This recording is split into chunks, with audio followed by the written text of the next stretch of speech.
Alors que l'USS Enterprise se dirigeait vers le sud-ouest pour soutenir la campagne de Guadalcanal, elle accueillit une fois de plus un groupe aérien composite.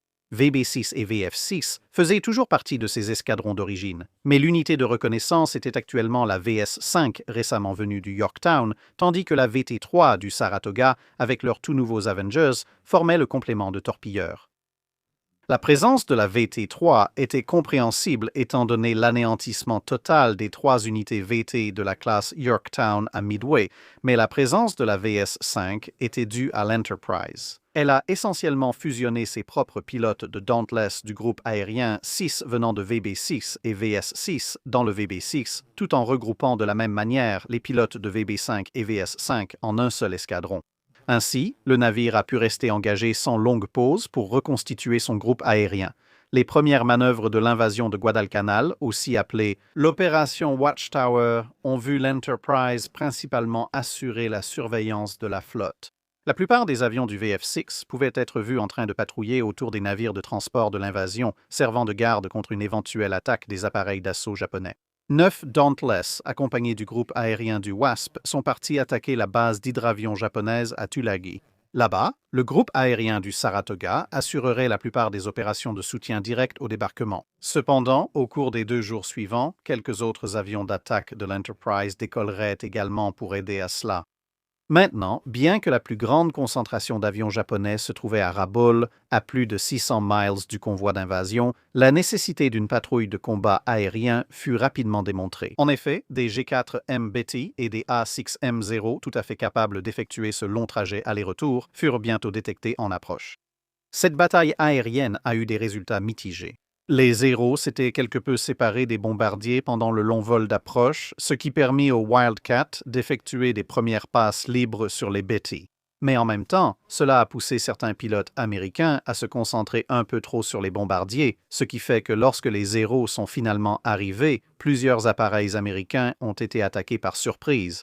Maintenant, bien que le F-4F ait eu certains avantages sur l'A6M dans différents domaines du combat aérien, un combat qui commençait avec les 2 appareils à peu près à la même altitude. Mais le fait que les Zéros soient arrivés d'une altitude légèrement supérieure n'était pas un scénario qui favorisait le Wildcat.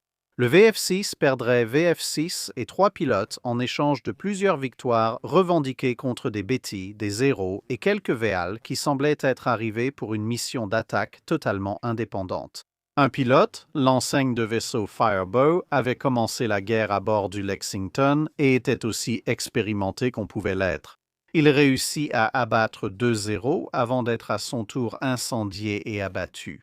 Conscient du danger d'être mitraillé alors qu'il descendait en parachute vers la surface, il resta vigilant. Comme les pilotes japonais étaient connus pour faire cela, il improvisa ce que nous appellerions aujourd'hui un saut halo, c'est-à-dire une ouverture basse à haute altitude, tirant sur la poignée d'ouverture de son parachute à seulement quelques centaines de pieds au-dessus du niveau de la mer, effectuant quelques balancements avant d'atterrir dans la mer mentionnée. Et puis, il se dit qu'il n'y avait pas grand-chose d'autre à faire que de commencer à nager vers l'île la plus proche. Quelques Zéros égarés, parmi lesquels le légendaire As aux multiples victoires Saburo Sakai, se sont retrouvés face à certains des Dauntless qui bombardaient Tulagi après avoir mitraillé et abattu plusieurs autres appareils américains. Cela a donné lieu à un échange de tirs nourris qui a endommagé à la fois le Dauntless et le Zéro de Sakai. Sakai s'est alors retrouvé face à un vol quasiment impossible. Il devait parcourir un peu plus de 600 miles pour rentrer chez lui, le visage et le corps remplis d'éclats de verre et de balles. Ayant survécu à cela, ainsi qu'à une opération chirurgicale réalisée sans anesthésie, Sakai reviendra en fait sur le front et survivra à la guerre. Il n'est décédé qu'en l'an 2000 à l'âge de 84 ans, mais au-dessus de Guadalcanal, les pertes aériennes étaient, une fois totalisées, presque équivalentes en termes de chiffres globaux. Mais les pilotes vétérans de Zéro japonais avaient abattu pas mal de Wildcats en échange de presque aucune perte de leur côté. La majorité des pertes japonaises concernaient des VALs et des Betis, ce qui illustre à la fois la létalité persistante du corps aérien de la marine japonaise et la nécessité pour les États-Unis de disposer de chasseurs encore plus performants. Les officiers de l'Enterprise, en consultation avec les pilotes, ont observé que le F4F4 à compétence de pilote égale ne fait pas le poids face aux chasseurs Zéro japonais, en combat tournoyant, avion contre avion, en raison de la supériorité du Zéro en montée, en vitesse, en maniabilité et en endurance. Cependant, par sa robustesse, sa capacité à encaisser et sa puissance de feu, le F4F4 est supérieur au zéro. Ces facteurs de supériorité, combinés à une supériorité apparente de nos pilotes dans le tir en déflexion, donnent au F4F4 une chance raisonnable d'obtenir un résultat favorable lors d'un engagement impliquant plusieurs chasseurs des deux côtés. Les principales faiblesses du zéro sont 1. Une incapacité à encaisser les coups et 2. Une puissance de feu inefficace. La modification de la conception de l'un ou l'autre avion vers celle de l'autre aboutirait probablement à un chasseur supérieur à la fois au F4F4 et au zéro. Cependant, avec seulement un destroyer américain endommagé par les attaques, le combat aérien avait finalement rempli son objectif. Les avions, après tout, étaient beaucoup plus faciles à remplacer que les navires, surtout à ce moment critique des opérations. Le journal de bord de l'Enterprise pour les 2 jours des débarquements initiaux et des combats aériens qui en ont résulté a répertorié les points suivants. A. Décollage et atterrissage. Un total de 372 décollages et 366 atterrissages ont été effectués sans aucune perte humaine ou matérielle. Au cours du 7 août, 236 décollages et 229 atterrissages ont été réalisés avec succès, établissant un nouveau record pour une journée d'opération en zone de combat. 25 décollages et 10 atterrissages ont été effectués de nuit. 12 opérations de décollage et d'atterrissage ont été menées le 7 et 10 opérations de décollage et 9 d'atterrissage le 8. B. Temps de pilote. 91 pilotes ont volé un total de 1001 heures. Temps moyen de vol par type de pilote, VF, 12,5 heures, VSB, 11,5 heures, VTB, 9 heures. Un pilote VF a volé un total de 18,7 heures pendant les 2 jours. Un autre pilote VF, 11 heures, rien que le 7. Munitions utilisées. 90 500 livres de bombes ont été larguées. Une torpille a été lancée, 40 et 1 350 cartouches de calibre 50 et 10 550 cartouches de calibre 30 ont été utilisées. D. Essence consommée. Nos opérations du 7 ont nécessité la consommation de 30 482 gallons d'essence. 22 007 gallons ont été nécessaires le 8 pour un total de 52 489 gallons. E. Recherche. Lors des missions de reconnaissance, RVTB a fouillé une zone d'environ 125 500 miles². La baie de Tunibuli, le lagon de Maringe, la baie de Relata et le mouillage de Gizo ont été explorés et photographiés par RVTB. F. Mission spéciale. Le 7, un VSB a obtenu des photographies verticales et obliques des zones vitales de Guadalcanal et d'une petite île à l'ouest de l'île Florida. Les photos et rapports d'interprétation ont été remis au QG de la première division de Marines à Lunga Point par 2 VSB utilisant des conteneurs spéciaux pour larguer les messages. G. Pertes en personnel et en matériel. 6 pilotes et avions de chasse VF ont été perdus. Au moins 4 d'entre eux ont été perdus ou portés disparus après des amérissages. 2 des 3 avions de chasse VF et un VSB endommagés au combat ont été réparés et sont opérationnels. Le 3e chasseur sera opérationnel dans les prochaines 48 heures H. Dégâts infligés. Le 7, le RVF, a abattu 3 bombardiers japonais bimoteurs, un 0 et 5 bombardiers en piqué. 2 0 et 5 bombardiers ont été répertoriés comme probables et un 0 a été abattu par un mitrailleur libre de VSB. Le 8, le RVF, a abattu 4 bombardiers bimoteurs et un bombardier en piqué. Bilan total, 15 avions abattus et 7 probables. Cela vous donne donc une idée de la dépense logistique et des activités rien que pendant ces 2 jours. Bien sûr, ce que vous pouvez en déduire, c'est que le 8 d'autres avions japonais sont effectivement apparus. Cette fois-ci, les pilotes américains ont réussi à surprendre les G4MS, car une fois de plus, ils étaient séparés de leur escorte. Mais les 0, le 8, ont mis plus de temps à revenir protéger leurs protégés, et donc le score ce jour-là a plus généralement favorisé l'US Navy. Mais entre les combats aériens et l'usure générale, la centaine de Wildcats présents à bord de l'Enterprise, du Saratoga et du Wasp avait été réduite de près de 2 douzaines d'appareils en l'espace de 48 heures, et même lorsque les pilotes survivaient, comme Firebow, ils n'étaient pas forcément immédiatement disponibles. Firebauer lui-même se reposait sur l'île de Santa Isabel. Faute de cellules de remplacement et de carburant, l'amiral Fletcher reçut l'ordre de se retirer pour se ravitailler de l'amiral Gormley. Il était inutile de risquer les rares pétroliers disponibles en les rapprochant, les exposant ainsi aux attaques de l'aéronavale japonaise. Cette nuit-là, bien sûr, allait voir la première bataille de l'île de Savo et le massacre de la force de croiseurs alliés au cours de celle-ci. Bien que ce fût une catastrophe, les porte-avions n'auraient rien pu faire, car ils n'étaient alors ni entraînés ni équipés pour les vols de nuit. Le mieux qu'ils auraient pu faire aurait été d'essayer d'intercepter les navires japonais lors de leur retraite, mais à ce moment-là, les dégâts étaient déjà faits. Sur une note plus positive pour l'Enterprise, un guetteur côtier a repéré Firebow Santa Isabel et a transmis sa découverte à la flotte par radio. Après avoir établi une tête de pont sur Guadalcanal, les porte-avions se sont ravitaillés et certains ont envoyé des avions vers Henderson Field. Mais au cours de la deuxième semaine d'opération, un Catalina en patrouille a repéré un convoi de ravitaillement japonais en route vers le sud, mais cette fois-ci, il était escorté par plusieurs porte-avions ennemis. Il allait être temps d'affronter à nouveau la flotte de porte-avions de la marine impériale japonaise. Cela ne signifie pas qu'à ce moment-là, la marine japonaise se limitait à l'aviation et à quelques actions nocturnes de croiseurs. Les porte-avions américains furent constamment harcelés par de nombreux sous-marins japonais, mais grâce à l'habileté et à la chance, ils restèrent en sécurité jusqu'ici. Soit les pilotes repéraient les sous-marins et les faisaient fuir avec des attaques en piqué, soit, dans un cas, le croiseur lourd. L'USS Portland a détecté une salve de torpilles visant l'Enterprise, l'avertissant à temps pour qu'il puisse manœuvrer et éviter l'attaque. À l'aube du 24 août 1942, cependant, le Wasp était parti se ravitailler, ce qui laissait l'Enterprise et le Saratoga affronter le Shikaku et le Zuikaku, qui étaient soutenus par le plus petit Rugio. L'Enterprise a reçu l'ordre de faire décoller près de 2 douzaines d'appareils pour traquer le plus petit porte-avions japonais, un mélange de Dauntless et d'Avenger. Rougeau avait été repéré ce matin-là par des avions de patrouille venant des bases terrestres, mais il n'avait pas réussi à garder le contact. 3 paires distinctes d'appareils de l'Enterprise en mission de reconnaissance allaient en fait repérer Rugio. D'abord, une paire de Dauntless, puis un Dauntless et un Avenger, et enfin 2 Avengers. Cette dernière paire a tenté sa chance en larguant quelques bombes, ce qui a incité la deuxième paire à tenter sa chance également. Bien que cela n'ait causé aucun dégât, les rapports de position réguliers qu'ils envoyaient ont suffi à permettre au Saratoga de lancer une attaque aérienne concertée qui allait envoyer le plus petit porte-avions par le fond.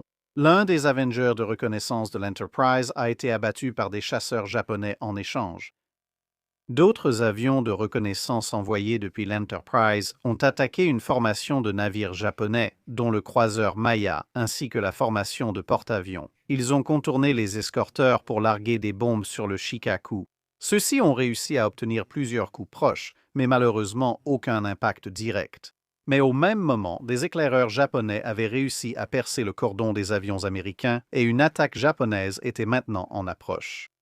Une bonne partie des avions d'attaque restants de l'Enterprise étaient déjà en vol. Beaucoup avaient été lancés pour poursuivre exactement le même contact. Rugeux, comme les avions du Saratoga, mais évidemment, les avions du Saratoga les avaient inévitablement devancés. Mais malgré tout, d'autres avaient été envoyés en vol, sur la suggestion de l'officier des opérations aériennes du navire, qui avait fait remarquer que chaque avion n'étant pas à bord de l'Enterprise représentait une source potentielle de carburant d'aviation en feu, de débris et de munitions en moins si le navire était touché. Le dernier avion d'attaque à décoller a vu dans ses rétroviseurs des avions arborant la cocarde du soleil levant plongé à l'attaque. En théorie, les porte-avions américains étaient assez bien protégés. Pas moins de 54 Wildcat étaient en vol pour accueillir les Japonais, un nombre sans précédent. Malheureusement, même s'il y avait une direction de chasse disponible à bord de l'Enterprise, avec plusieurs officiers formés à la fois par l'US Navy et la Royal Navy, qui, à cette époque, transmettait son expérience durement acquise dans ce domaine, les leçons des deux marines n'avaient pas encore été pleinement mises en œuvre à ce moment-là. Et une combinaison d'un nombre limité de canaux radio et de pilotes de chasse très excités, avec presque aucun contrôle de leurs impulsions, faisait que les officiers de direction de chasse avaient à peine la possibilité de placer un mot au milieu de tout ce brouhaha. Leurs instructions étaient souvent perdues dans le brouhaha, car les pilotes utilisaient la radio comme un serveur de discussion ouvert. Ainsi, de nombreux pilotes de Wildcat n'ont aperçu l'engagement qu'au moment où un groupe de VAL a piqué devant eux. Selon le principe du mieux vaut tard que jamais, les F-4F ont finalement viré et plongé à la poursuite du groupe d'attaque japonais. Ils se sont joints à une colonne descendante de VAL et de Zero, et bientôt tout ce groupe s'est retrouvé pris sous un feu nourri d'explosifs en pleine explosion. Toute la batterie antiaérienne de l'Enterprise, composée de canons de 5 et 11 pouces de canons Oerlikon de 20 mm ainsi que les canons des navires d'escorte, ont ouvert le feu. Bientôt, des avions en flammes et des débris se sont joints à la masse qui chutait. Mais parmi tout cela se trouvait également un grand nombre de bombes, car les Wildcats étaient généralement arrivés trop tard pour empêcher les pilotes japonais de larguer leurs bombes. Malgré toutes ces manœuvres d'évitement, l'Enterprise a encaissé son premier impact près de l'ascenseur arrière, une bombe de 500 livres qui a traversé 5 ponts avant d'exploser, secouant le navire de la proue à la poupe alors que l'explosion remontait par le chemin emprunté par la bombe. L'équipage devait jongler entre le service des canons anti-aériens et la lutte contre les incendies. D'autres avions étaient en train de piquer, ce qui signifiait qu'il fallait riposter, mais ignorer les soutes à munitions en feu juste à côté de soi, c'était vraiment faire le travail des pilotes japonais à leur place. Puis une autre bombe, équipée d'un détonateur instantané, est tombée à moins de la longueur d'un avion du premier impact.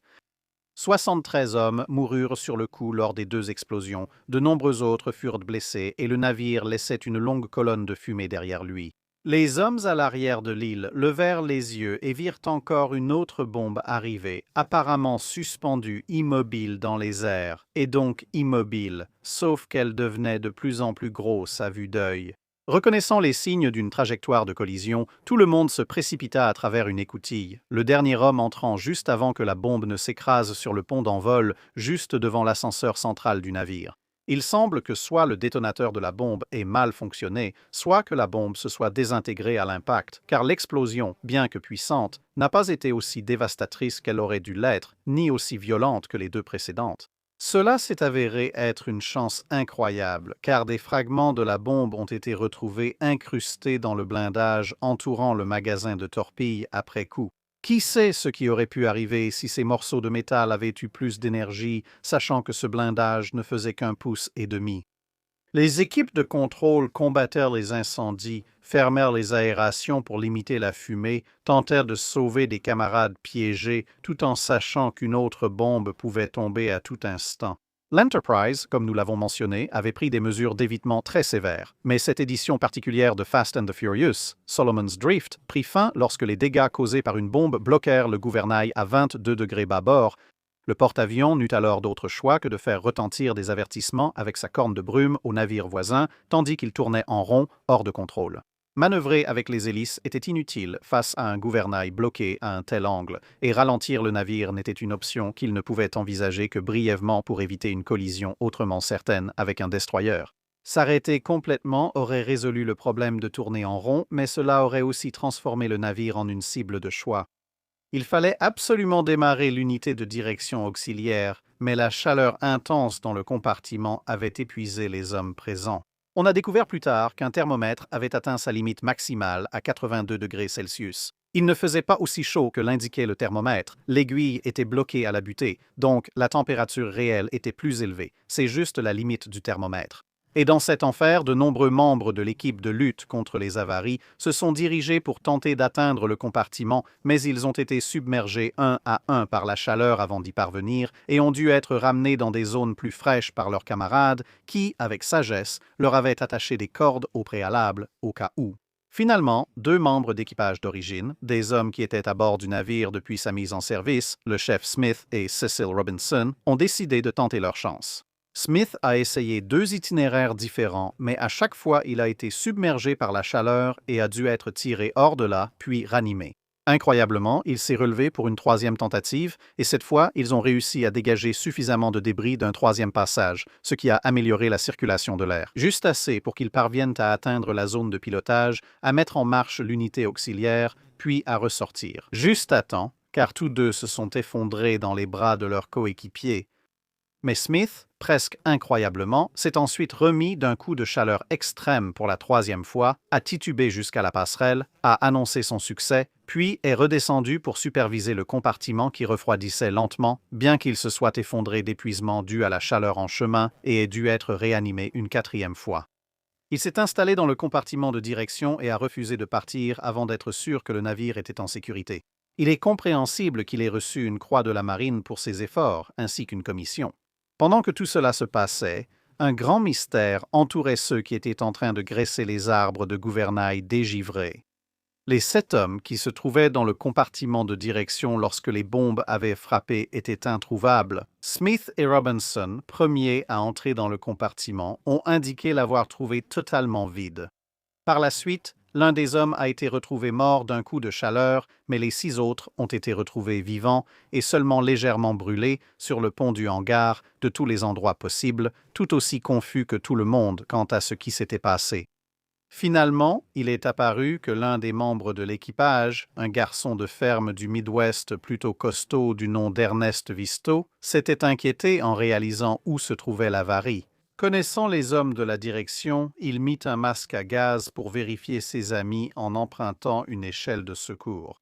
Les trouvant incapables de bouger, il les avait alors hissés un par un comme des sacs de maïs et les avait simplement tirés jusqu'à la sécurité. Apparemment totalement immunisé contre des conditions dignes d'un four, dépassant les limites du thermomètre, il s'est évanoui juste au moment où il a mis le dernier homme en sécurité. Il a repris connaissance et est retourné à son poste comme si de rien n'était. Bien sûr, comme il ne savait pas que le système de direction était hors service, il n'avait rien fait à ce sujet, ce qui a abouti à un compartiment vide que le pauvre Smith, plutôt confus, a découvert. Lorsqu'on l'a finalement interrogé, il a d'abord été évasif car, après tout, il avait quitté son poste de combat en pleine action. Le récit de son entretien après la bataille mérite d'être lu dans son intégralité. Donc, Visto a nié avoir été dans la salle de pilotage, mais sa manière était si évasive que le commandant Yost a insisté. « Vous avez quitté votre poste de combat pour aider Visto. Où êtes-vous allé » Avec hésitation, Visto a admis « Je suis désolé, monsieur. J'ai quitté mon poste pensant pouvoir aider. Je n'arrivais pas à mettre ces masques respiratoires, alors je suis entré avec mon masque à gaz malgré les ordres. J'ai avancé et je pense les avoir sortis. Désolé, monsieur. »« Que j'ai quitté mon poste de combat » demanda Just. « Veux-tu me dire, Visto, que tu as sorti ces 7 hommes tout seul » Visto acquiesça. « Et tu t'es frayé un chemin à travers tous ces décombres alors que d'autres n'y arrivaient pas, et malgré la chaleur terrible, tu as sorti ces 7 hommes tout seul.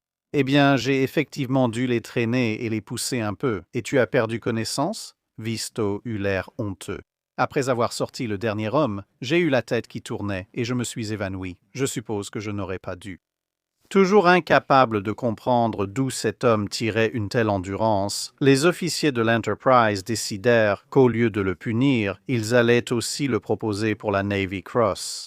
Vous serez heureux d'apprendre qu'il l'a reçu en temps voulu. Dans les airs, 11 des Dauntless du navire durent se dérouter vers Guadalcanal alors que l'obscurité envahissait rapidement le champ de bataille. Ils allaient finir par voler avec la Cactus Air Force pendant environ 1 mois. D'autres avions se dirigèrent vers le Saratoga et quelques-uns réussirent même à revenir à bord. Enterprise, après avoir maîtrisé le pire incendie, les pilotes durent compliquer l'atterrissage en arrivant directement sur le bord bâbord du pont. Ils devaient éviter la zone où la bombe à forte pénétration avait déformé le pont du côté tribord. La bataille touchant à sa fin, l'équipage de l'Enterprise poursuivit le contrôle des avaries. Il y avait 240 tonnes d'eau à pomper, un mélange d'eau de mer provenant de diverses fuites et trous, ainsi que toute l'eau utilisée pour lutter contre les incendies qui avaient ruisselé à travers le navire.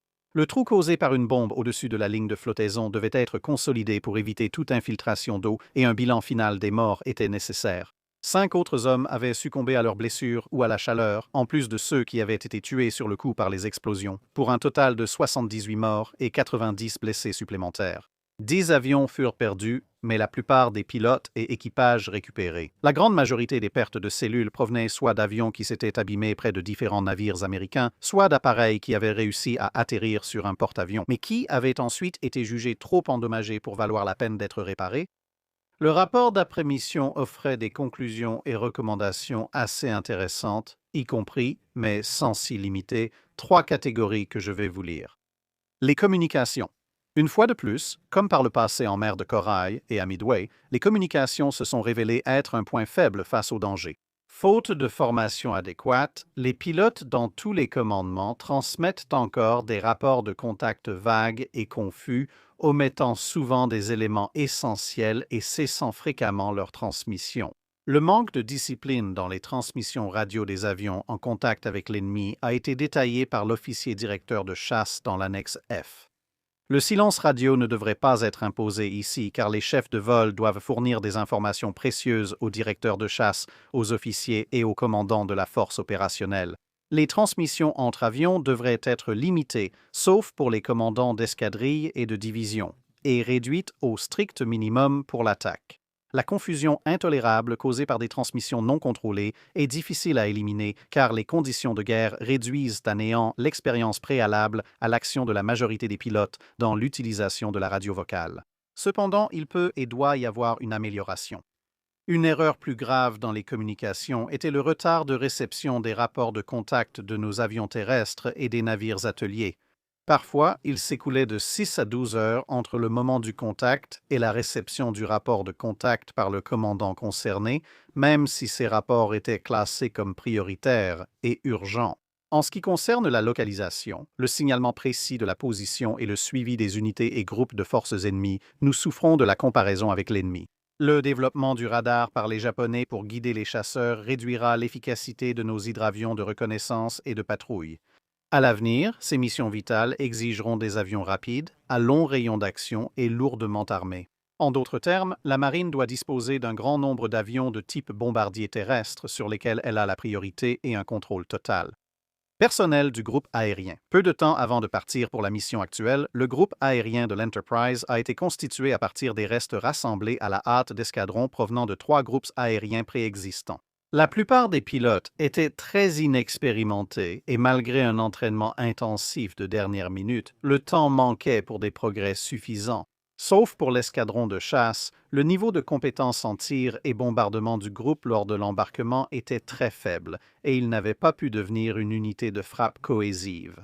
Toutes les occasions d'entraînement ont été utilisées pendant la traversée vers la mer de Corail avec des progrès évidents et il y a eu bien plus d'opportunités que prévu. Après le départ de la force opérationnelle pour une mission, le manque d'entraînement au tir et d'endoctrinement du groupe s'est cruellement fait sentir. Cette situation s'est manifestée dans une moindre mesure au sein de l'escadron de combat, qui avait bénéficié d'un entraînement préalable plus important que les autres et qui, lors des engagements préliminaires et finaux, a détruit un grand nombre d'appareils ennemis tout en subissant relativement peu de pertes.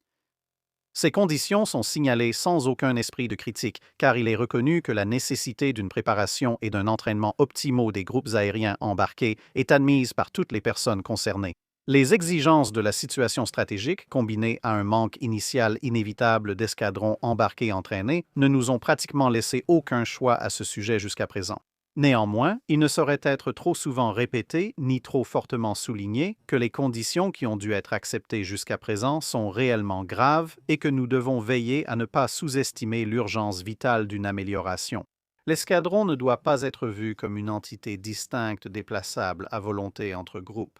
Le groupe doit rester uni et ne devrait pas être envoyé seul sur un porte-avions pour combattre l'ennemi, jusqu'à ce qu'il ait reçu au moins 4 mois d'entraînement intensif au tir, à la tactique et à la reconnaissance en tant qu'unité et dans une zone où l'entraînement n'est pas indûment perturbé par la nécessité de mesures de sécurité et de défense. Cela peut sembler être du déjà-vu. Cependant, c'est tout à fait vrai. Plus tôt il sera possible de le faire, plus tôt nous deviendrons non seulement plus efficaces, mais énormément plus efficaces à la fois en attaque et en défense.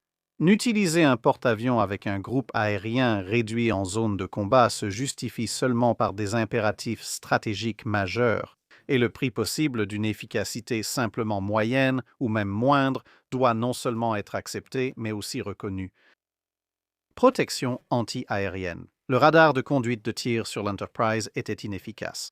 On ne sait pas si d'autres navires du groupe opérationnel ont obtenu des résultats acceptables avec leur équipement correspondant, mais le fait demeure qu'aucun tir de 5 pouces provenant d'un navire du groupe opérationnel n'a été engagé. Les avions ennemis étant à haute altitude, seuls ces canons avaient la portée requise.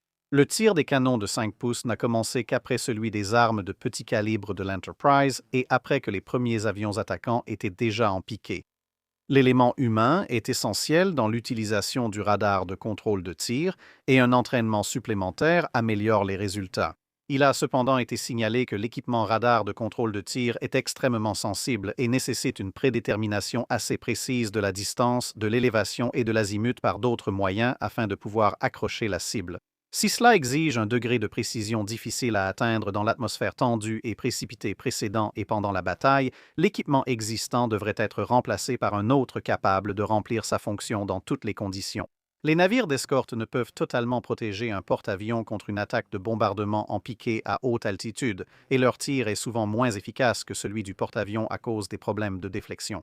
Les canons de 20 mm, bien qu'ils soient probablement les armes anti-aériennes les plus efficaces contre les bombardiers en piqué, n'ont pas une portée suffisante pour empêcher des avions attaquants déterminés d'atteindre un point de largage efficace. Des batteries de 20 mm bien entraînées peuvent empêcher les largages à basse altitude et infliger de lourdes pertes aux bombardiers en piqué redressant bas.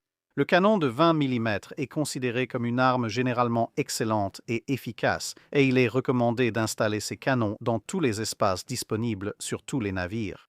Des avions de chasse bien dirigés et en grand nombre restent cependant la défense la plus efficace contre les attaques d'avions ennemis. Le navire endommagé mit alors le cap sur Pearl Harbor, échangeant sa place avec le Hornet pour laisser 3 porte-avions en première ligne. Cependant, cette situation ne dura pas longtemps. Moins d'une semaine après la bataille des Salomon orientales, le Saratoga fut torpillé et renvoyé au chantier pour réparation. Et 2 semaines plus tard, le I-19 tira sa célèbre salve, endommageant le North Carolina, blessant mortellement le destroyer O'Brien et éventrant la coque du porte-avions USS Wasp, l'envoyant par le fond en flammes. L'Enterprise était donc désespérément nécessaire en première ligne, mais autant le navire avait besoin de réparation, autant les hommes avaient aussi besoin de se reposer et de se réapprovisionner. Un nouveau capitaine, Osborne Hardison, était aux commandes. Le capitaine Davis, promu contre-amiral, prit le commandement des nouveaux porte-avions Essex en préparation et entraînement dans l'Atlantique. Il deviendra plus tard chef d'état-major de l'amiral Spruance durant la dernière année de la guerre. Le groupe aérien improvisé, qui avait autrefois été le groupe aérien embarqué 6, fut également débarqué et dispersé vers diverses affectations. Certains pilotes ont rejoint de nouvelles unités, certains sont simplement partis se reposer, d'autres sont devenus instructeurs dans leur pays.